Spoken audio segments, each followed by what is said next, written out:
There's no point in pressuring her now about the move. Better to wait. With her health, it's a matter of a year or two. The words, not meant for my ears, seeped through the living room wall, sharp and cold as shards of glass. I froze in the kitchen, holding an antique porcelain platter with a lemon pie, its aroma suddenly seeming artificial and suffocating. It was Mark, my son-in-law, who said it in a low, measured tone, as if discussing an investment strategy, not my life, and my daughter Clara, my only daughter, didn't object. Her silence was louder than any agreement.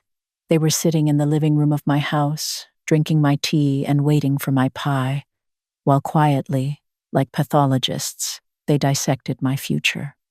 I took a breath, straightened my back, and willed the muscles in my face to form the familiar, warm smile, the smile of the matriarch guardian, the keeper of the family hearth.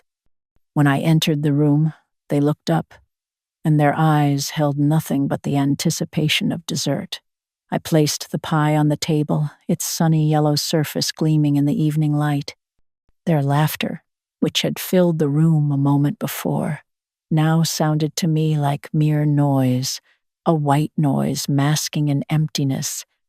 I poured them tea into delicate cups, my movements precise and automatic, like a mechanism wounded by decades of love.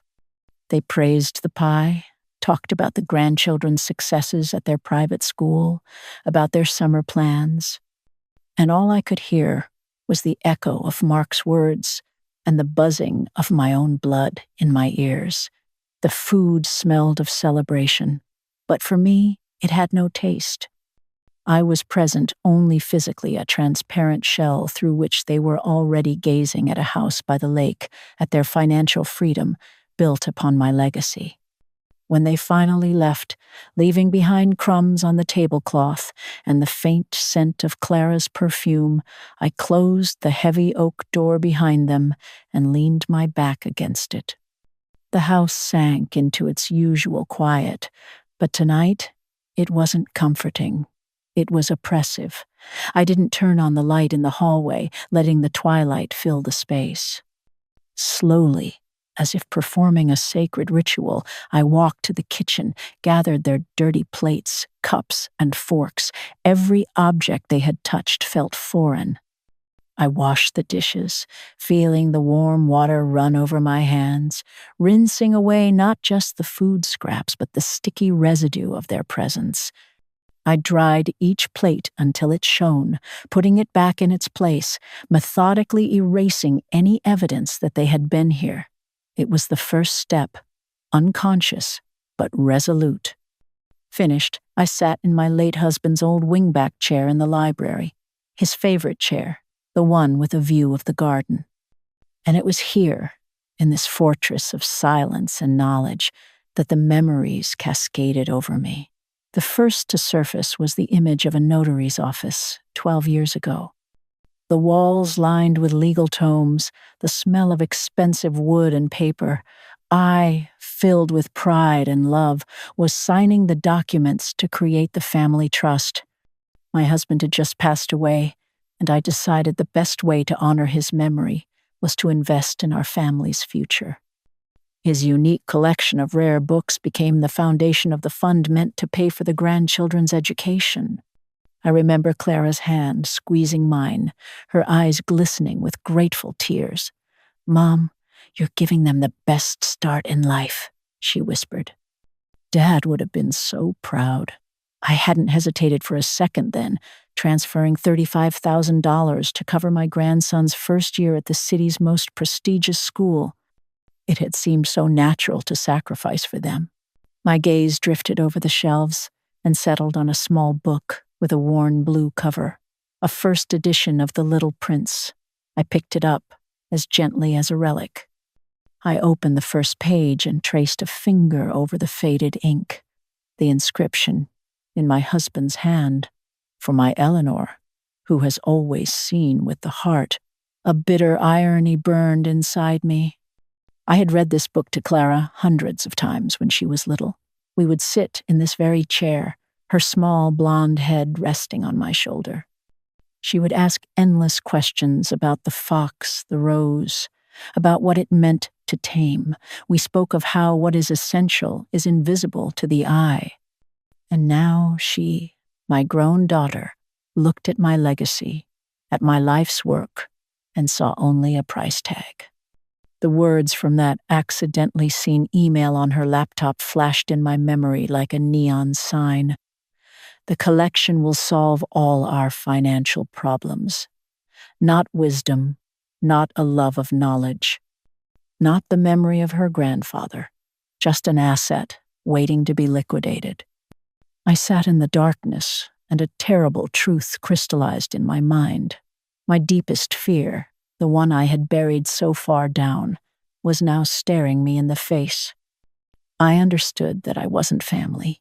I was a resource, not a mother, but a temporary obstacle to their wealth.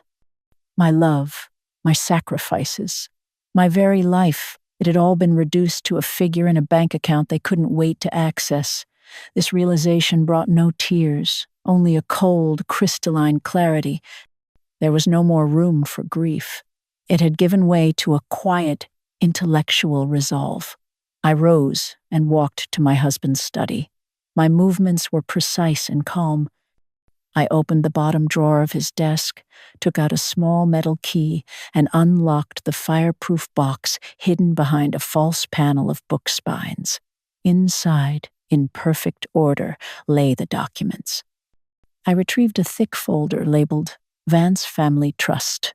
I ran my finger across the first page, where it was stated in clear type, Eleanor Vance, sole lifetime trustee. Sole lifetime. The phrase, once a formality, now sounded like a promise of power. I placed the folder on the desk, switched on the table lamp, and its warm light pulled my hands from the darkness. I picked up the phone. Without hesitation, I found the number for a law firm specializing in estate law online. Not our family's firm. A new one. A stranger. Good evening. My voice was steady and firm, as if I were ordering a book from the archives. My name is Eleanor Vance. I would like to schedule a consultation regarding the complete restructuring of a family trust for which I am the sole trustee. Yes, 10 o'clock tomorrow morning would be perfect. Thank you. The call lasted less than a minute. After hanging up, I picked up a silver-framed photograph from the desk, all of us together last Christmas. Clara, Mark, the grandchildren, me, all smiling happily. I looked at their faces for a long time, then slowly, without anger, I placed the frame face down. Then I took the little prince and moved it from the main library to the drawer of my nightstand. It was no longer their childhood memory. Now it was only mine. That night, I realized I hadn't lost a family. I had simply seen them for who they were. And I said goodbye to the version of them that existed only on the pages of my memory, written in ink that had long since faded. The next morning, the sun rose with an unfamiliar clarity. For the first time in years, I did not wake with the immediate thought of what my family needed. There was no pot of coffee brewed for 4, no mental checklist of calls to make on their behalf. Instead, I made a single cup of black coffee for myself, carrying it not to the breakfast nook, but back to the library. I sat in my husband's chair, the scent of old paper and roasted beans mingling in the quiet air. The house felt different, not empty, but spacious. It was a silence filled with potential, not loneliness. It was the silence of a blank page. At precisely 10 o'clock, I walked into the downtown offices of Sterling and Associates. The space was the antithesis of the old notary's office from my memories.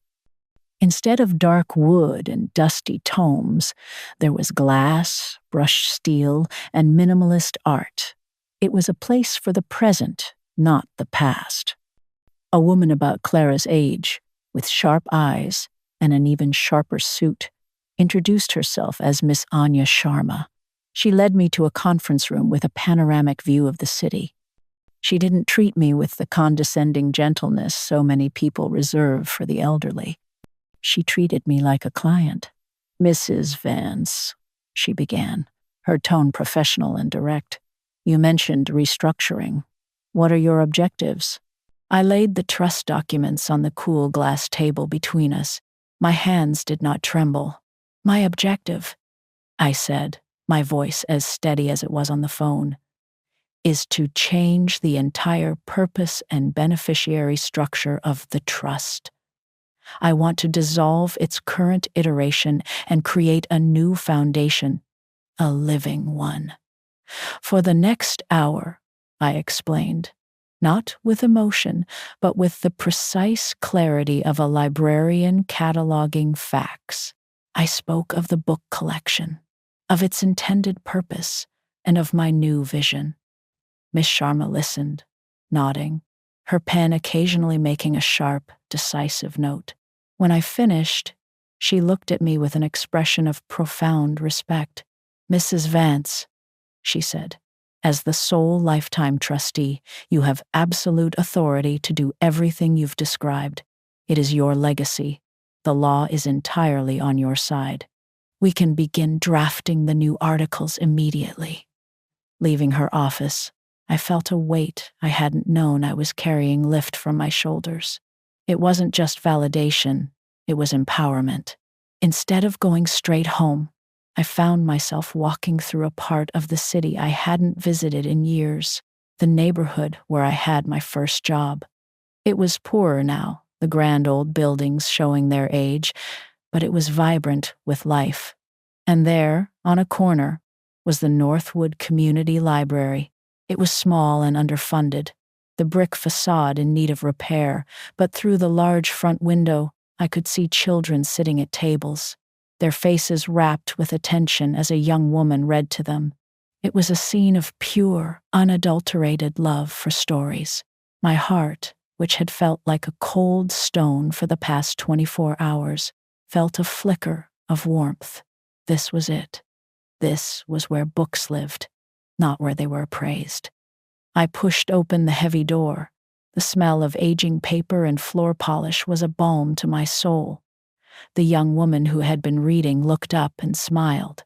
She was in her late 20s, with bright, intelligent eyes and an energy that filled the small space.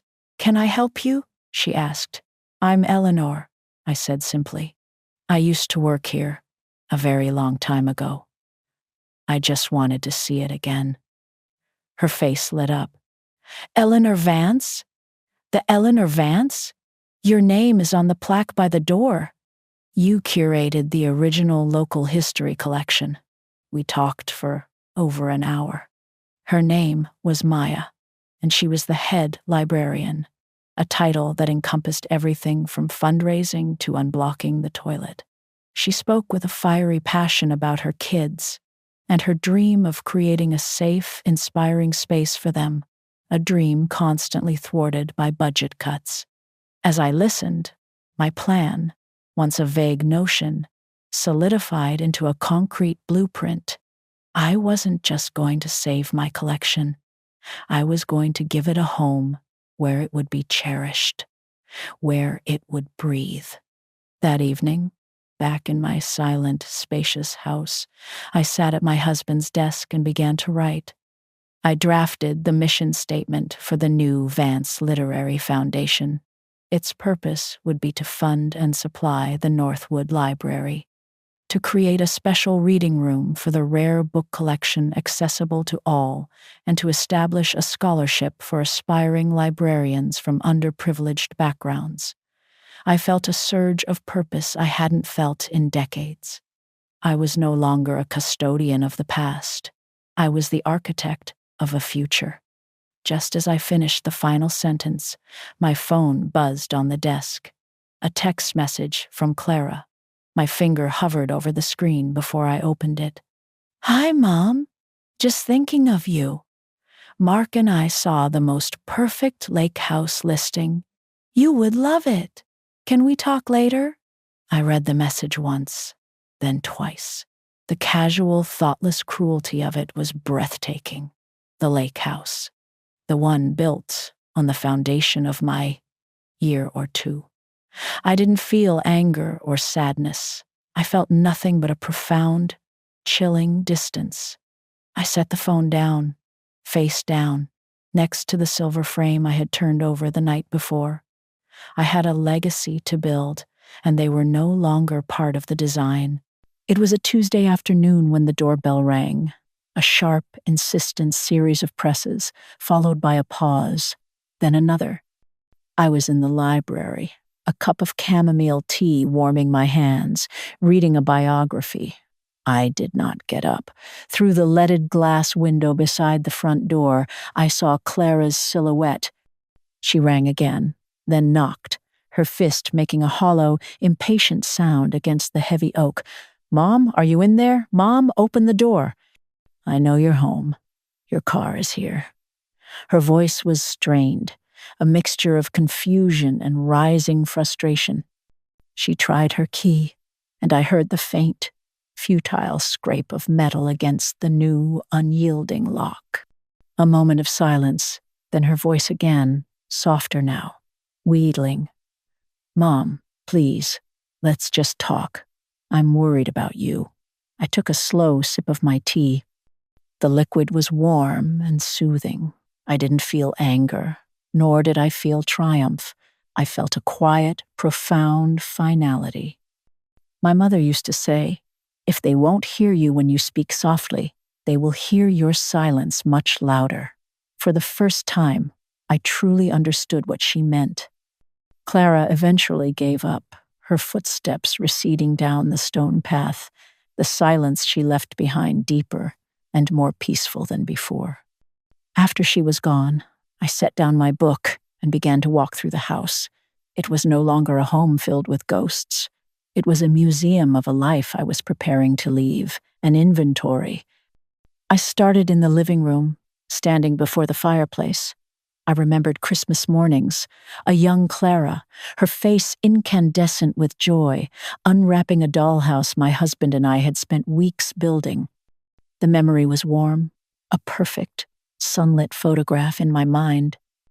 Then it was overlaid with a colder image, Christmas, just 2 years ago, Clara and Mark on their phones, barely looking up as I handed them their gifts, their thank yous absent-minded, their attention already elsewhere.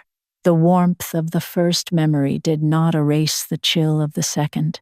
They coexisted, a testament to what was and what had become. I moved to the small armchair by the window, its chintz fabric worn smooth. This was where I had rocked Clara to sleep, singing lullabies, her tiny body curled against mine, the scent of baby powder and milk filling the air. It was a memory so visceral I could almost feel the weight of her in my arms. But I also remembered sitting in this same chair just months ago, trying to tell her about a health scare, my voice faltering, only for her to interrupt me to take a call about a kitchen renovation. "We'll talk later, Mom," she had said, waving a dismissive hand. She never called back. The chair held both the weight of a sleeping child and the lightness of a disregarded mother. Upstairs, I paused at the door to Clara's old bedroom. I didn't go in. The room had been kept as a guest room, but it was still hers in spirit. I saw a flash of her as a teenager, sprawled on the bed, surrounded by books, passionately debating poetry with her father. She had been so full of fire, so hungry for knowledge. That girl, I realized with a pang of sorrow, was someone I still loved deeply. But that girl had been gone for a long, long time. In her place was a woman who saw my husband's library not as a source of wisdom, but as a source of funding.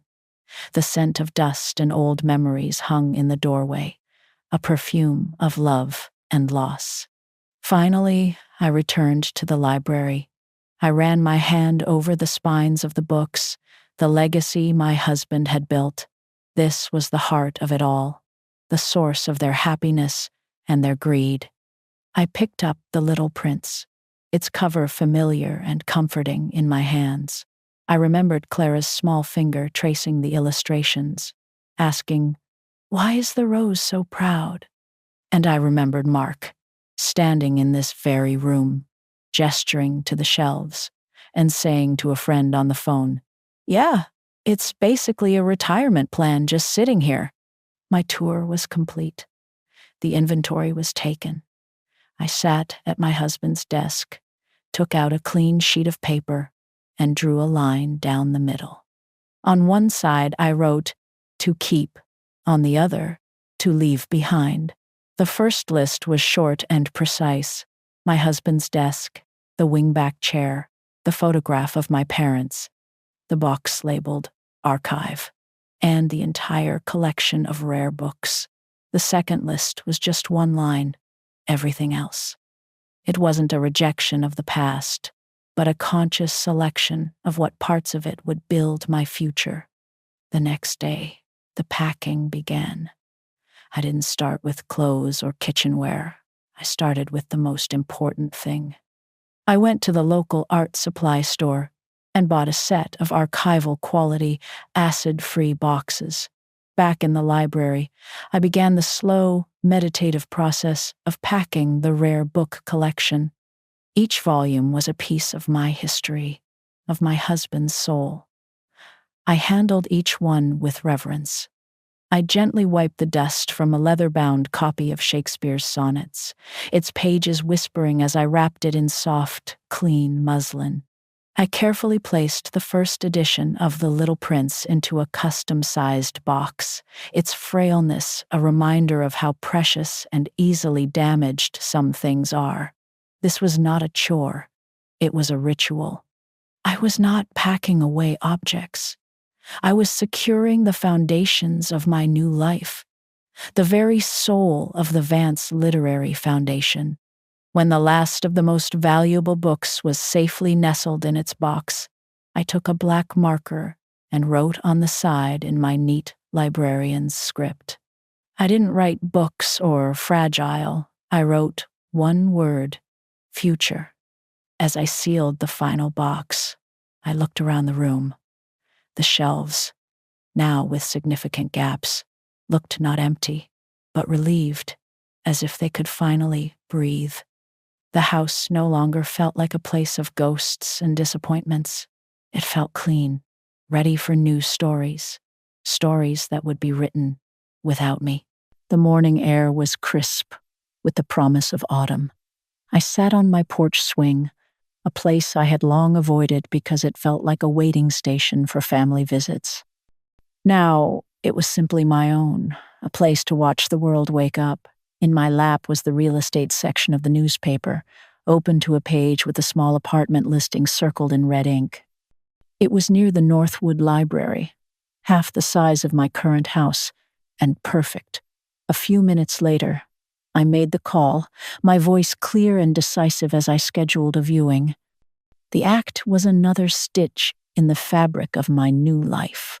Later, while pruning the last of the summer roses, I allowed myself to think of Clara. The grief was still there, a dull ache in my chest, but it had changed. It was no longer the sharp pain of betrayal. It was a softer, more distant sorrow. I realized I wasn't mourning the daughter who had calculated my life expectancy over tea. I was mourning the idea of her, the bright, poetry-loving girl who existed now only in the archive box in my attic.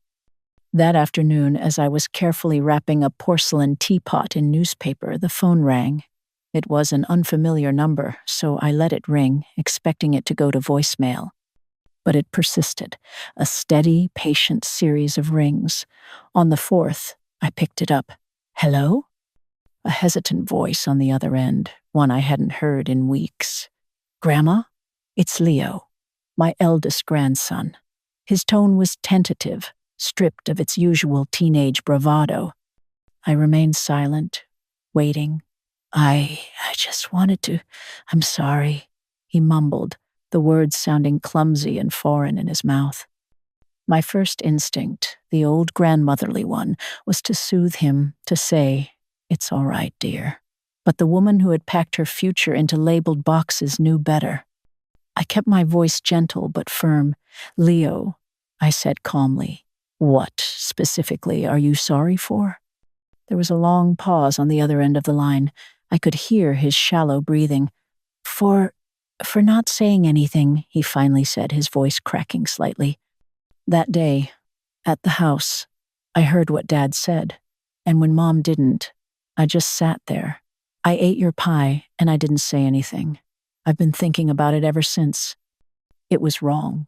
His confession was unprompted by his parents, unpolished.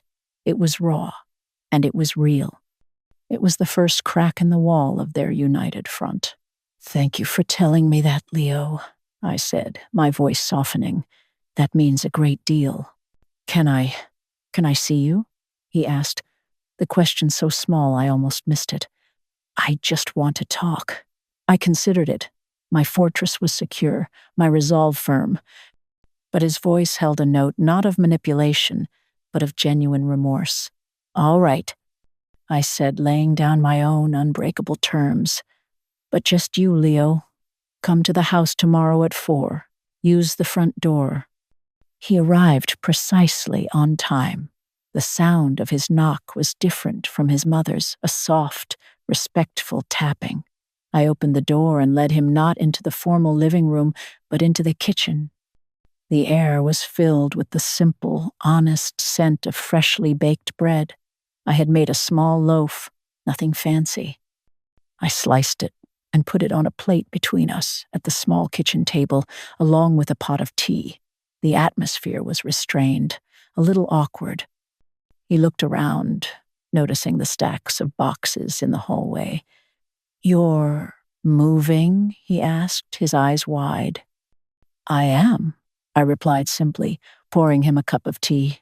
We sat in silence for a moment before he spoke. "They're going crazy, you know," he said, not looking at me. "Mom keeps trying to call the lawyer, the bank, but no one will talk to her. Dad is furious. He says you've lost your mind." I listened without comment, letting his words hang in the air. I went along with it," he continued, finally meeting my gaze. His eyes were filled with a shame that was entirely his own. "It's always been about the trust, the collection, what we're all going to get one day. I guess I just thought that's how families worked. I was just copying them." "You wanted to belong," I said, not as an accusation, but as a statement of fact. "It's a powerful need, to belong to your own family." He nodded, a tear tracing a path down his cheek. "I don't want to belong to that," he whispered. "Not anymore." I didn't reach across the table to comfort him. I let him sit with his realization, letting it take root. I wasn't angry with him. I simply could no longer live by the old rules, and for him to be in my life, he couldn't either. He finished his tea and stood up to leave. "Grandma," he asked, his voice hesitant again, Can I come back? Maybe help you pack?" This was the moment of truth. The request for re-entry. "Yes," I said, my answer clear and unequivocal. "But not for my baking, and not because you feel obligated. You can come back if you want to talk about books, or school, or what's on your mind. You can come back for the truth." He nodded, understanding dawning in his eyes.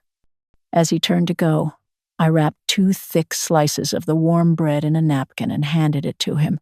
It wasn't a peace offering to the family he came from. It was the first provision for a new relationship, one built on a different, healthier foundation. After he left, I stood by the kitchen window, watching the evening light soften the edges of the world. A wall I had built to protect myself had just shown its first tiny crack, but it wasn't a breach. It was a window. I realized that perhaps some doors aren't meant to be barricaded forever. Perhaps they are only meant to be locked carefully from the inside, leaving a small window ajar, open only for those who learn to come alone and to knock gently. The day I signed the lease was brilliantly, almost unnaturally, clear. For the occasion, I chose a simple, well-tailored navy dress, the kind I wore in my professional life as a head librarian. It was armor, a statement of quiet authority. The apartment was on the third floor of a converted Victorian house with high ceilings and tall windows that overlooked a canopy of old oak trees. It smelled faintly of fresh paint and lemon polish. As the real estate agent pointed out the features, I was barely listening. I was feeling the space. I ran my hand along the cool marble of the fireplace mantel, walked across the original hardwood floors that gave a satisfying creak underfoot, and stood at the large bay window in the living room. From there, I could just see the slate roof of the Northwood Library. There was no hesitation. "I'll take it," I said, my voice resonating with a certainty that left no room for negotiation. After signing the papers, the agent handed me a single, shiny new key. I didn't put it in my purse.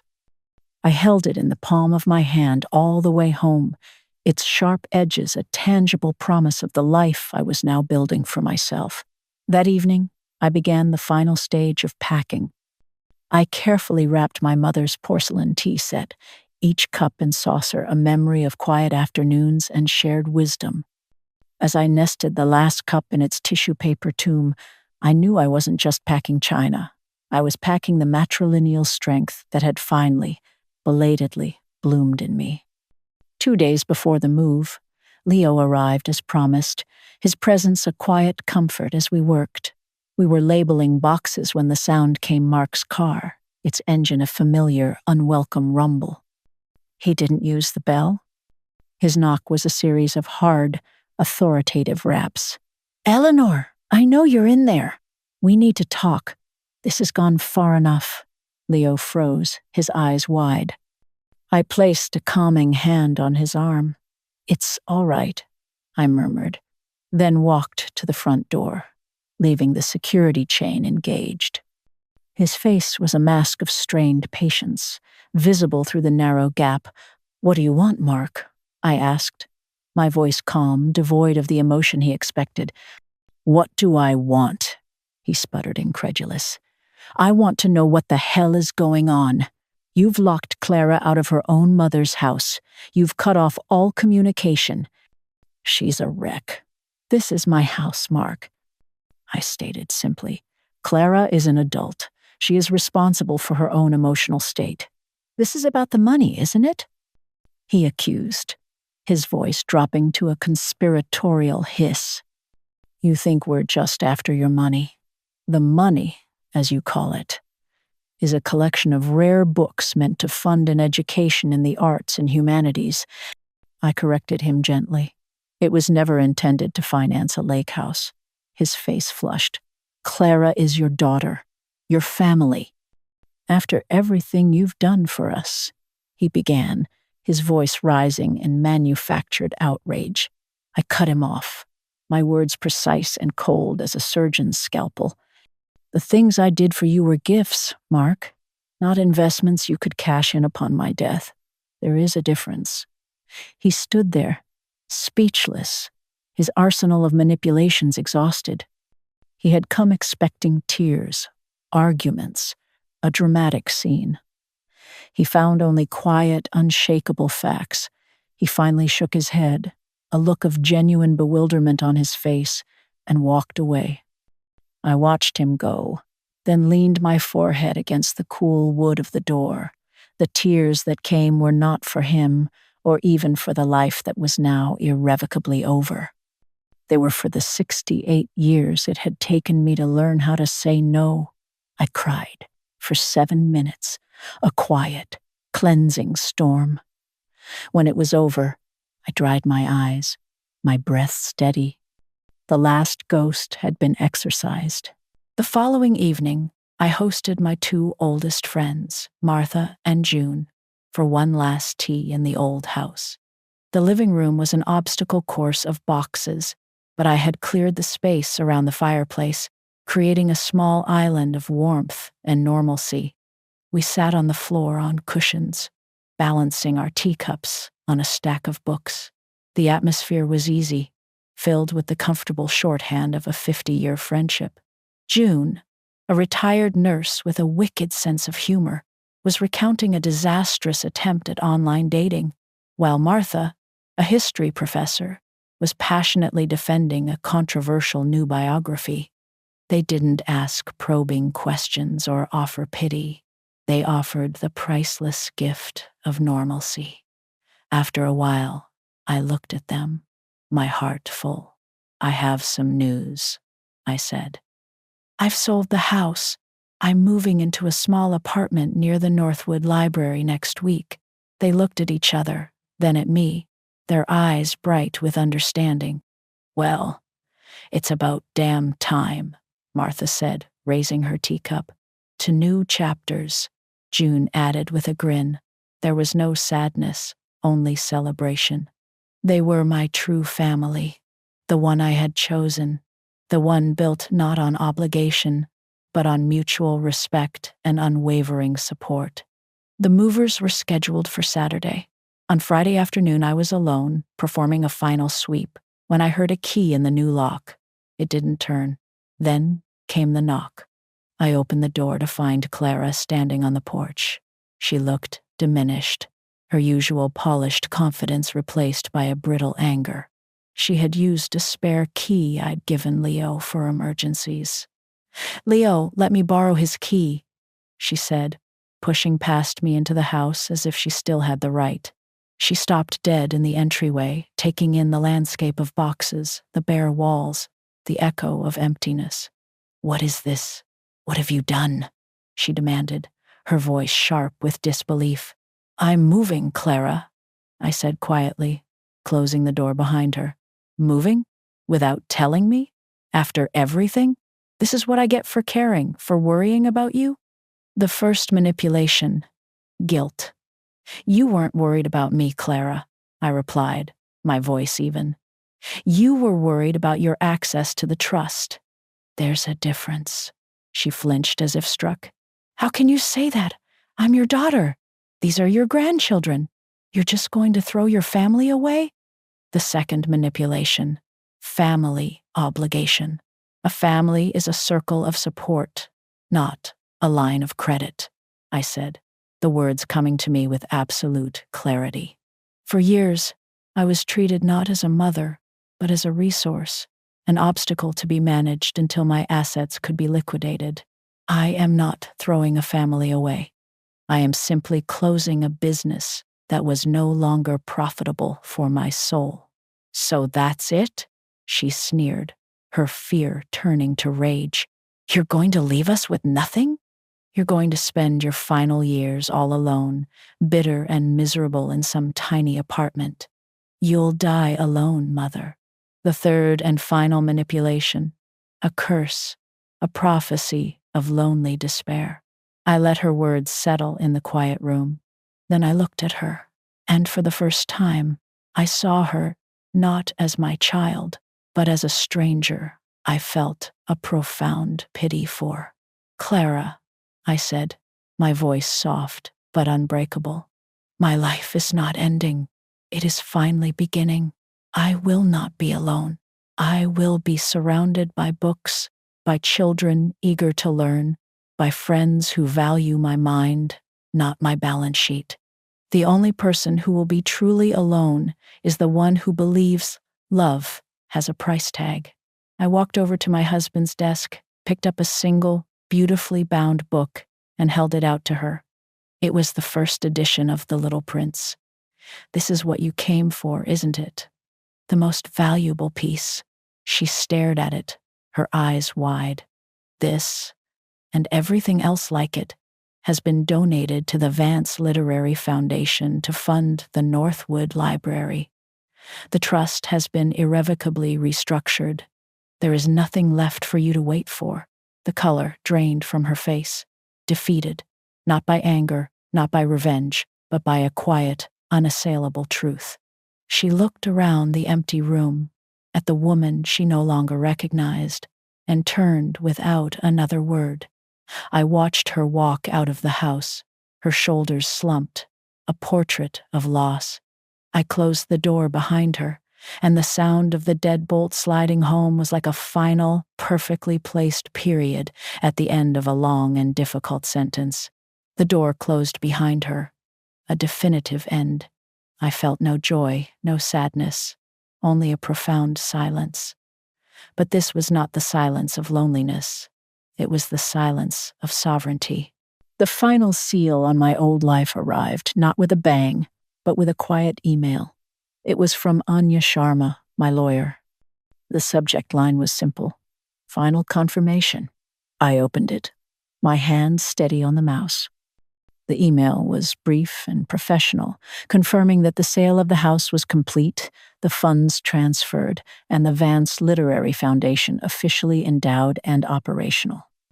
The final sentence, however, was pure Anya. Congratulations, Mrs. Vance. She wrote, as of this morning, you are the sole and undisputed architect of every inch of your life. I read the line 3 times, letting the weight of the words settle.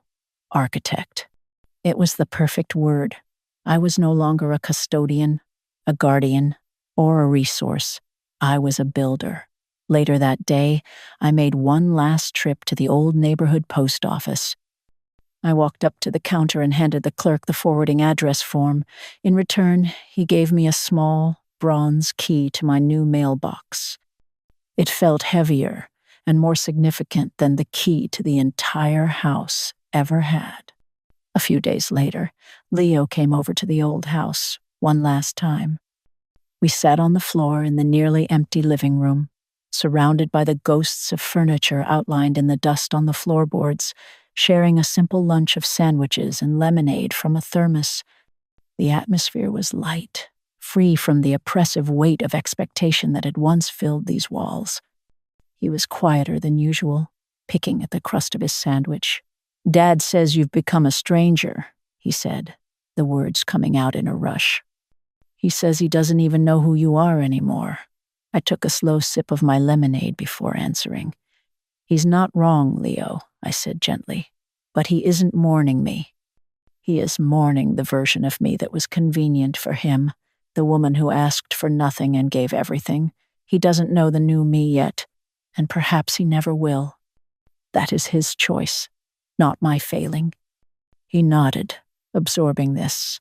Then he reached into his backpack and pulled out a small, framed object. It was a pressed flower, a single, perfect, deep red rose from my garden mounted on a piece of handmade paper. Beneath it, in careful, elegant calligraphy, he had written a line from a poem we had once discussed. I am the master of my fate. I am the captain of my soul. It was from Henley's Invictus. My heart swelled with a feeling so pure and powerful it almost brought tears to my eyes. It wasn't just a gift, it was a mirror. He saw me not as a frail, elderly woman, but as a commander, a captain. I picked it the day after you changed the locks, he explained, his cheeks flushing slightly. It seemed right. I took the frame from him, my fingers tracing the delicate, preserved petals. It is the most beautiful thing I have ever seen, I whispered, my voice thick with emotion. It will have a place of honor in my new home. The morning of the move was shrouded in a soft, pearlescent mist. I woke before dawn, the house silent around me.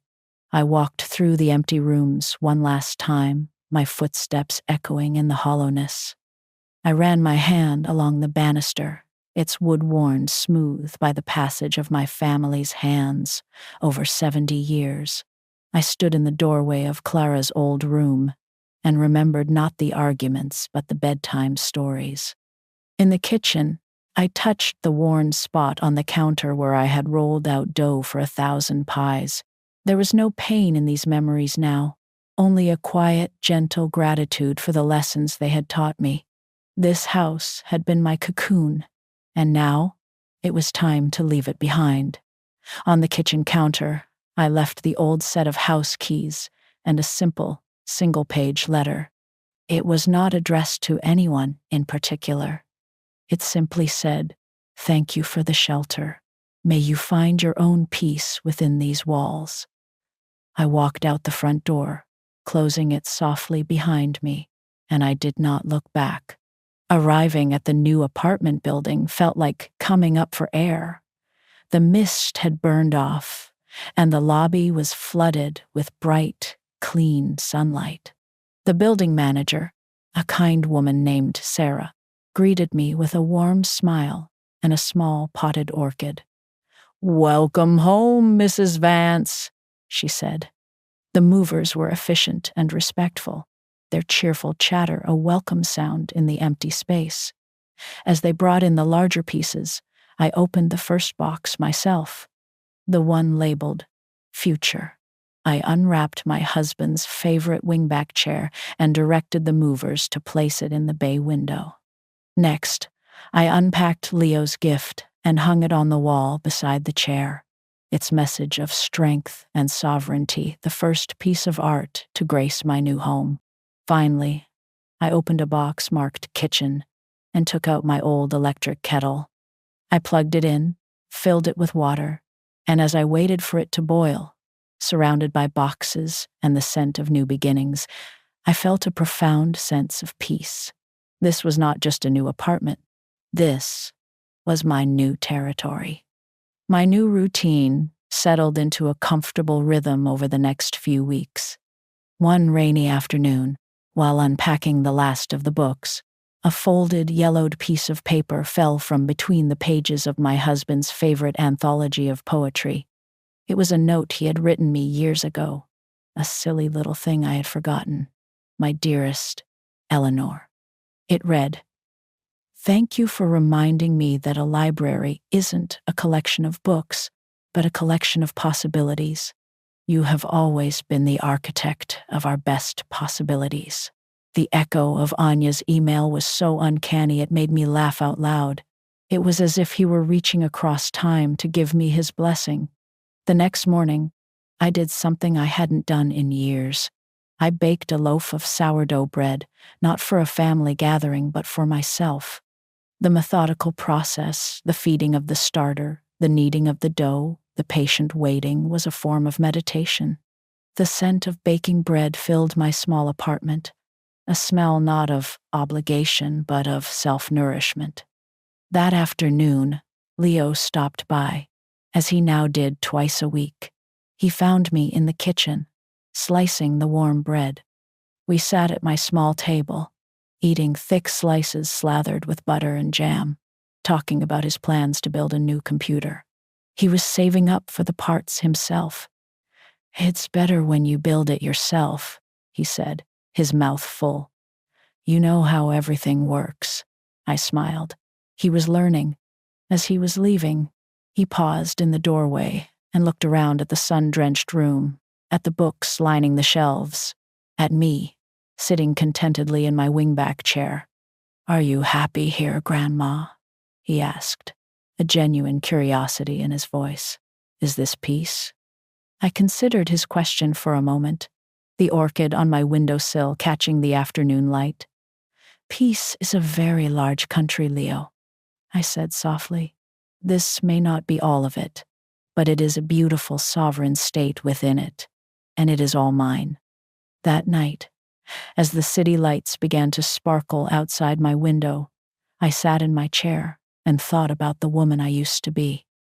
I didn't miss the big house. I didn't miss the silence of a husband I loved, or the noise of a family who didn't see me. Most of all, I didn't miss the old version of myself, the one who whispered, "Maybe next time they'll see you," because I saw myself now, and I no longer needed anyone else's permission to exist. They say a life is like a house. You build it slowly, room by room, filling it with furniture, memories, and the ghosts of expectations. For 68 years, I had built a grand estate, its doors wide open, its table always set for others. I did not realize that in my frantic efforts to be a good hostess, I had forgotten to build a single room for myself. The day I learned my daughter and her husband were merely waiting for the foundation to crumble, I did not just lock the doors of that house. I began a quiet, radical demolition. I tore it down to the studs, not with anger, but with the painstaking precision of an archaeologist, salvaging only the artifacts that were truly mine. What I built in its place was not another house. It was a lighthouse, smaller, stronger, and built for the sole purpose of shining its own unwavering light. The final piece of the old estate was liquidated on a Tuesday. The call came from Anya Sharma, her voice warm and professional.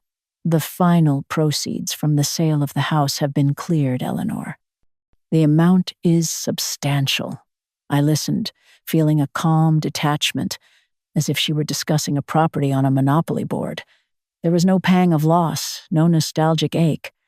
I had already grieved for the house, for the life it represented. This was no longer an emotional event, it was a logistical one.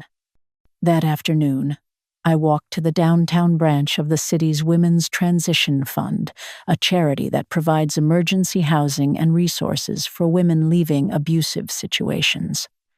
I did not mail the check. I carried the bank draft, folded neatly in an envelope, in my own hand. The director, a woman with kind, tired eyes, ushered me into her cluttered office. I handed her the envelope. She opened it, and her eyes widened as she saw the number of zeros. "Mrs. Vance," she stammered, I don't know what to say. This island, transformative." I looked at her, my own past, a quiet shadow behind my eyes. "It's for the women who have to leave in the middle of the night," I said, my voice soft but clear. "So they have a safe place to land when they finally decide to build a room of their own." I had already cried all my tears for that house. This was not grief. This was intention. My new apartment had become a sanctuary, not just for me, but for Leo. He began visiting more frequently, his presence a quiet, steady rhythm in my new life. One Saturday, he arrived with a cardboard box under his arm. "Can I keep this here?" he asked, his gaze averted. "It's my sketchbooks and some other stuff. My dad went through my room last week. He said my art was a waste of time." I took the box from him, its weight both physical and emotional. I cleared a space for it on the top shelf of my closet. "It will be safe here," I assured him. Later, as we sat drinking tea, he asked the question that had clearly been weighing on him. "Do you think they'll ever change, Grandma?" I looked out the window at the city moving below, a complex tapestry of lives intersecting and diverging. "That's the wrong question, my dear," I said, my voice gentle. "A better question is, can they ever stop pretending to be people they are not? And the honest answer is, I don't know. But you don't have to wait for them to find out who you are." He left a few hours later, his shoulders a little lighter. The bond between us forged not in shared blood, but in shared truth. A week later, a thick, cream-colored envelope arrived, addressed to me in Clara's elegant, looping script. My hands were steady as I opened it. The letter inside was long, a rambling, tear-stained confession of regret, confusion, and blame. It spoke of her love for me, her fear of financial instability, her husband's influence. It was a portrait of a woman lost in a narrative she had co-authored. "I miss you, Mom. I miss my mother." I read the letter slowly, twice. I felt a flicker of the old maternal ache, a ghost of the instinct to soothe and forgive. But I knew that to answer would be to reopen a door I had fought so hard to close. Forgiveness, I realized, was not about absolution. It was about acceptance. I accepted that this was her truth, her pain, but it was no longer my responsibility to fix it. I folded the letter, slid it into the bottom drawer of my husband's old desk, and closed it. I did not answer. I simply gave her words a quiet place to rest, far from the light of my present day. The morning of my 69th birthday arrived not with a barrage of dutiful phone calls, but with the gentle sound of rain against my window panes. I made myself a small stack of blueberry pancakes, drizzling them with real maple syrup. I sat at my small table, watching the rain, and felt a profound sense of contentment. There were no false smiles to maintain, no performative gratitude to offer. There was only the simple, quiet joy of a morning that belonged entirely to me.